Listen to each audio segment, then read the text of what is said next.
Grandfather's Journey by Alan Say.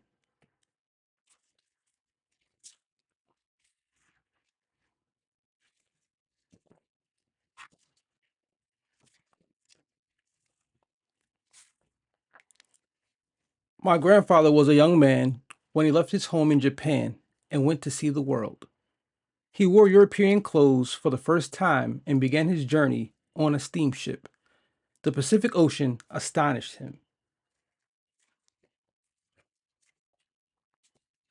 For 3 weeks, he did not see land.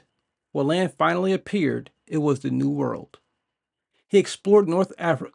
He explored North America by train and riverboat and often walked for days on end.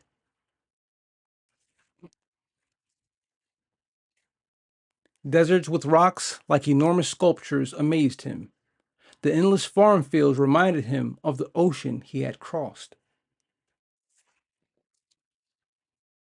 Huge cities of factories and tall buildings bewildered and yet excited him.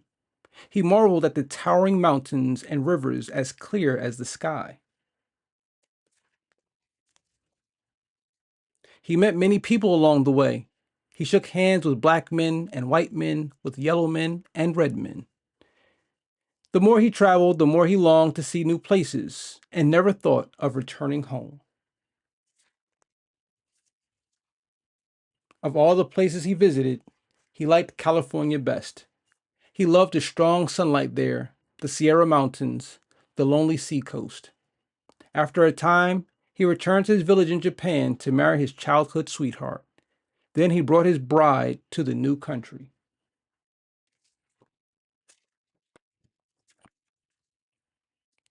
They made their home by the San Francisco Bay and had a baby girl. As his daughter grew, my grandfather began to think about his own childhood.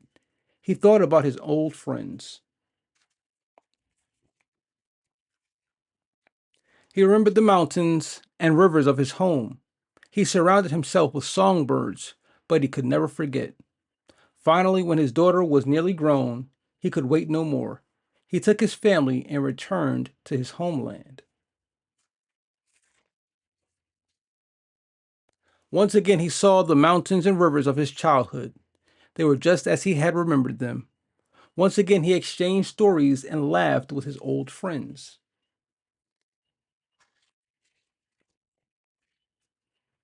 But the village was not a place for a daughter from San Francisco. So my grandfather bought a house in a large city nearby. There, the young woman fell in love, married, and some time later, I was born.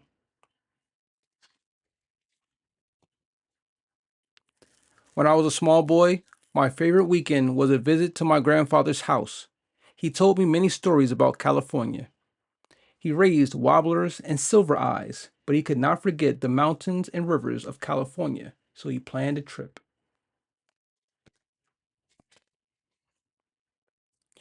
But a war began. Bombs fell from the sky and scattered our lives like leaves in a storm.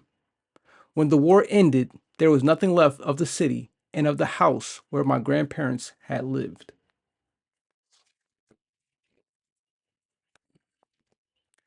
So they returned to the village where they had been children, but my grandfather never kept another songbird. The last time I saw him, my grandfather said that he longed to see California one more time. He never did.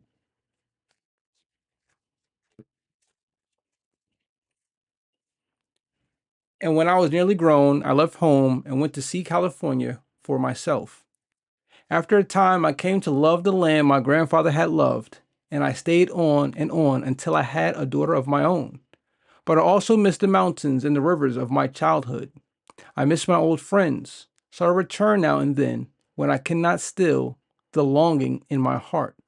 The funny thing is, the moment I am in one country, I'm homesick for the other.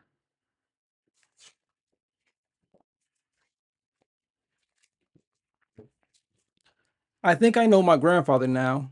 I miss him very much.